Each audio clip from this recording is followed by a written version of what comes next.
Hello everyone, this is Jyoti, your favorite educator, the teacher of English and Psychology. Guys, subject verb agreement की series चल रही है जिसमें कि आज हम लेने वाले हैं कुछ क्वेश्चन आंसर की सीरीज। चलिए स्टार्ट करेंगे आज का सेशन। क्वेश्चन आंसर गाइस, आज हमारा टॉपिक है क्वेश्चन आंसर, ठीक है। चलिए स्टार्ट करें।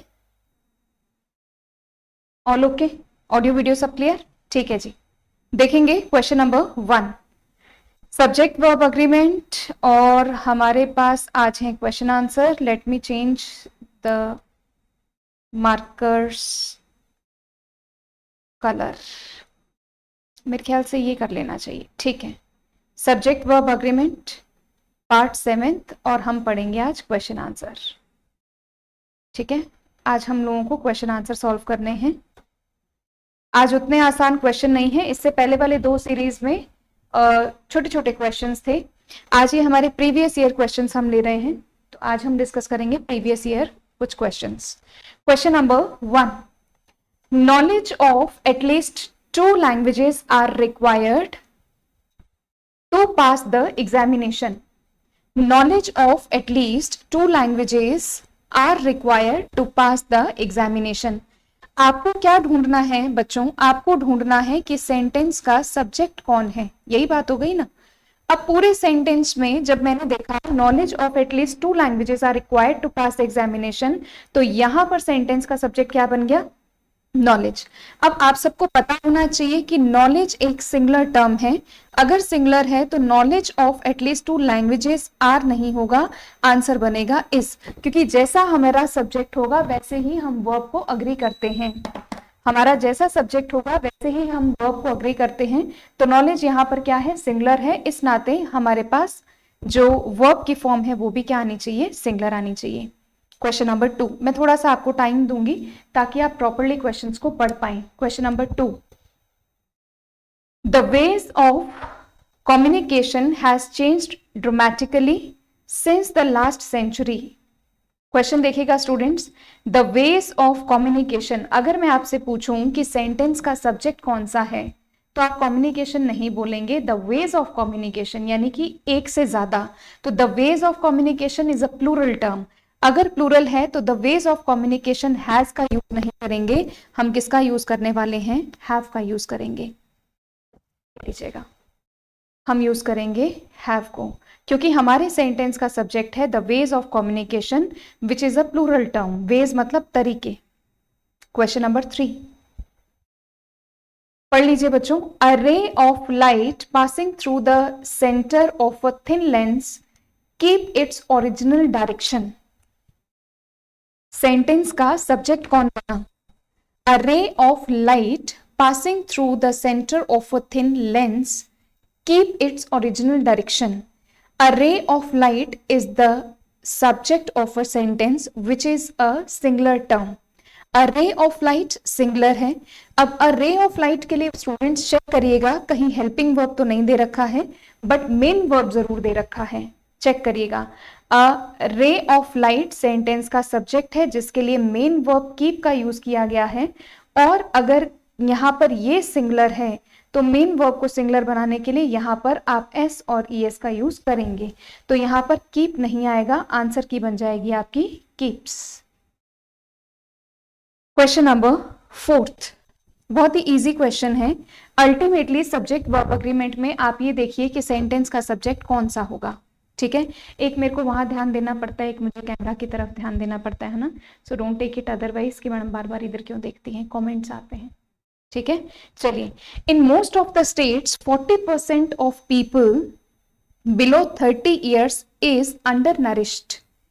कहते हैं कि मोस्ट ऑफ द स्टेट्स में जो 40% पीपल हैं वो अंडर नरिश्ड रहते हैं, मतलब कि उनको प्रॉपर फूड नहीं मिलता है, मतलब प्रॉपर पालन पोषण नहीं मिलता है।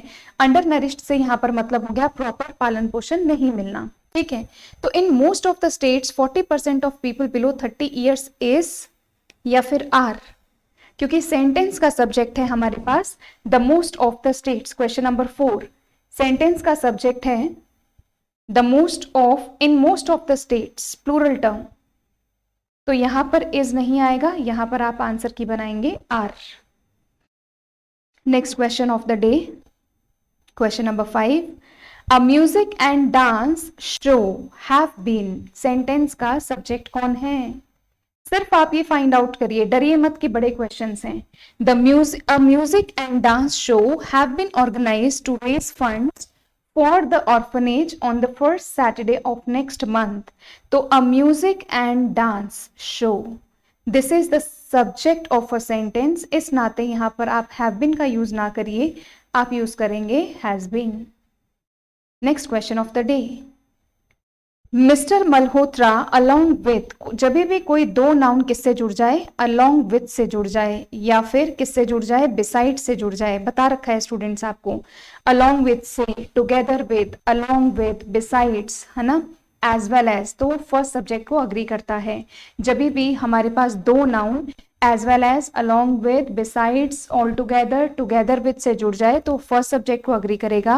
तो ऐसी कंडीशन में मिस्टर मल्होत्रा के हिसाब से यहां पर वर नहीं आएगा, आंसर बन जाएगा वॉज।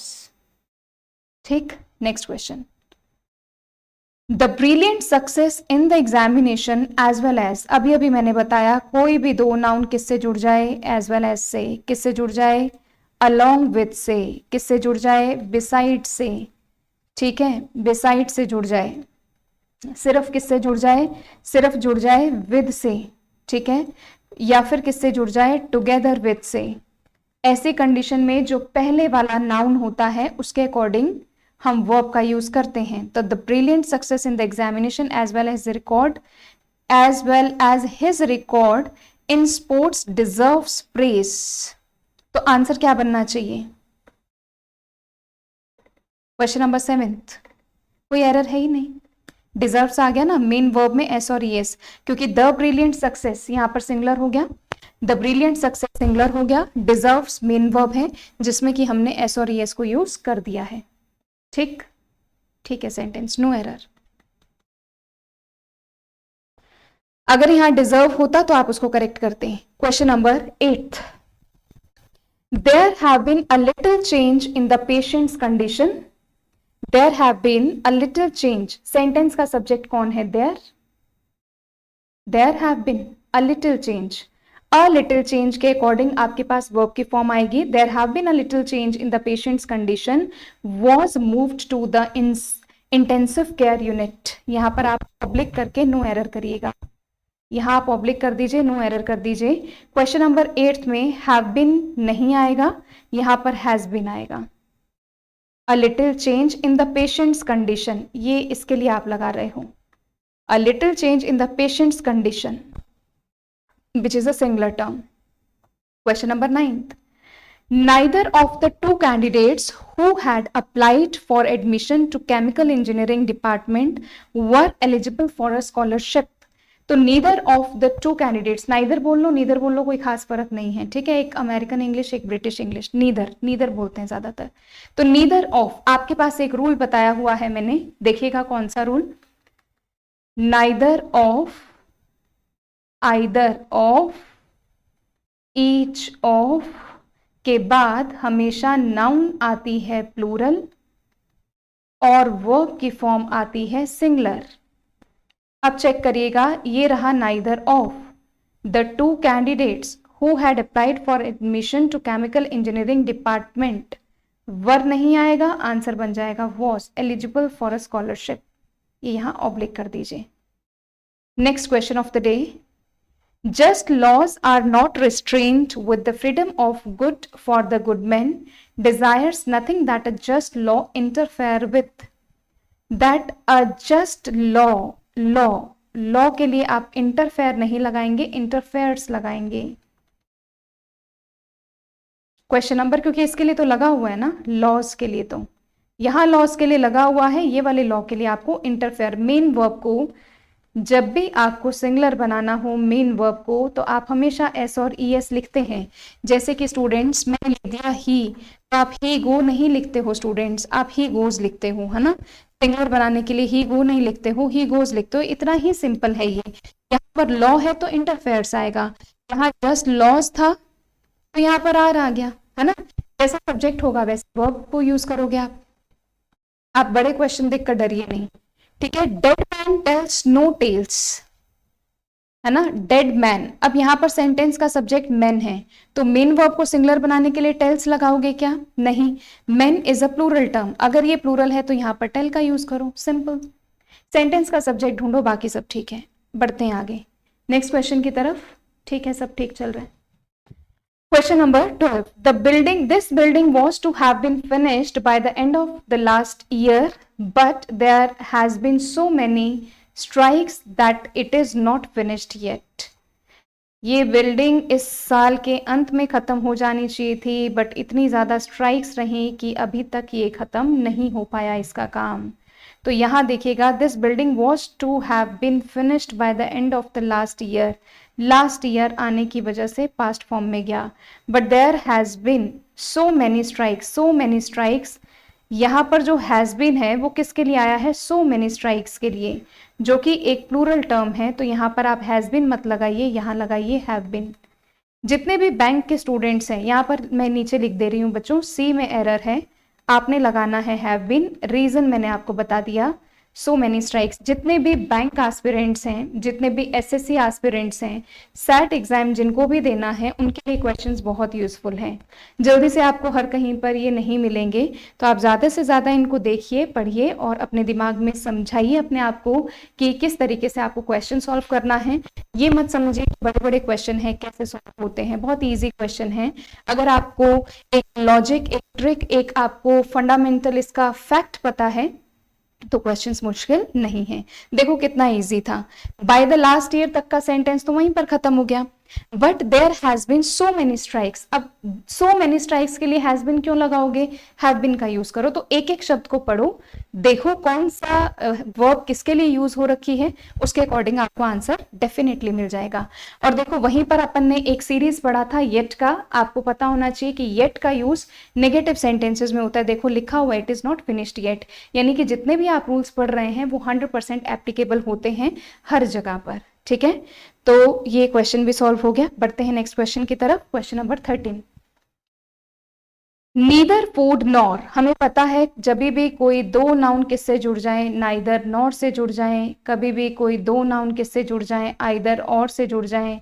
जब भी कोई दो noun not only but also say जुड़ जाए, है ना, ऐसी कंडीशन में, या फिर सिर्फ और से जुड़ जाए या सिर्फ नॉर से जुड़ जाए, तो ऐसी कंडीशन में आप क्या करते हैं? सेकंड सब्जेक्ट को अग्री करते हैं। पहला फूड है, अनकाउंटेबल नाउन है, दूसरा वाटर है, अनकाउंटेबल नाउन है।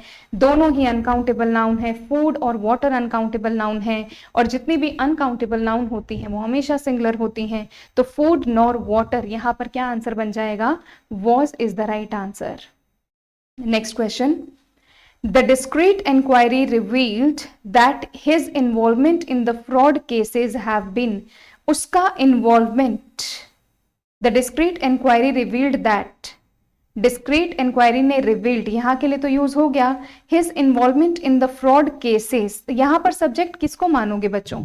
मुझे लगता है आप लोग fraud cases को मान लोगे ना, fraud cases नहीं होगा, है ना, फ्रॉड केसेस नहीं होगा। हिज इन्वॉल्वमेंट, उसका इन्वॉल्वमेंट कितना था, तो his involvement in the fraud cases has been. ठीक है, ये छोटा लिखना चाहिए था। चलो question number 15, that day when they brought her back for the last time there was many old timers who were shocked and fearful. There was many, देखो बच्चों सेंटेंस का सब्जेक्ट है मैनी ओल्ड टाइमर्स। जब यहां पर many आ गया तो there was क्यों आएगा? This is a very obvious thing. यहां पर जब मैनी लगा दिया तो यहां पर वॉज नहीं आएगा, वर इज द राइट आंसर। तो सेंटेंस का सब्जेक्ट क्या है? मैनी। यहां पर मैनी ओल्ड टाइमर्स के लिए आप क्या लगाने वाले हैं? वर का use. Next question of the day, The survey found that most of the employees has a positive view of the company. सर्वे ने ये पाया कि जितने भी most of the employees थे उनका कंपनी के लिए पॉजिटिव व्यू था। तो the survey found that most of the employees है तो has a positive view। Answer की क्या बननी चाहिए? have। has की जगह पर क्या बन जाएगा? have। Next question of the day, The resignation of one of our directors have caused the price of shares to fall. The resignation of one of our directors, हमारे पास एक रूल बनता है कि वन ऑफ के बाद noun plural आती है और वर्ब की फॉर्म आती है सिंगुलर। तो वन ऑफ के बाद डायरेक्टर्स आ गया और वर्ब की फॉर्म सिंगुलर के लिए आप क्या लिखने वाले हैं, आप यहां पर यूज करेंगे हैज का। ठीक है, किसका यूज करिए आप, हैज का। क्या हुआ भाई, ठीक है ना? हाँ, the resignation one of our, ठीक है, ठीक है, सब कुछ ठीक है, ऑल ओके। तो यहां पर आप क्या लगाइएगा, हैज का यूज करिए। Next question, question number 18th, the type of qualities you acquire depend upon your company and so you associate yourselves with simple and good natured people. The type of qualities you acquire, question number 18th में अगर मैं आपसे बोलूं sentence का subject ढूंढो तो the type है ना, the type of qualities you acquire depend नहीं होगा, डिपेंड्स होगा। मेन वर्ब को सिंगुलर बनाएंगे, डिपेंड्स। वैसे एक रूल भी बनता है स्टूडेंट्स, ऑफ से पहले नाउन और ऑफ के बाद नाउन अगर दोनों डिफरेंट होती हैं, वैसे तो ये नहीं, मतलब समझना चाहो तो समझ लो, अगर ये दोनों डिफरेंट होती हैं तो फर्स्ट नाउन के अकॉर्डिंग वर्ब का यूज होता है।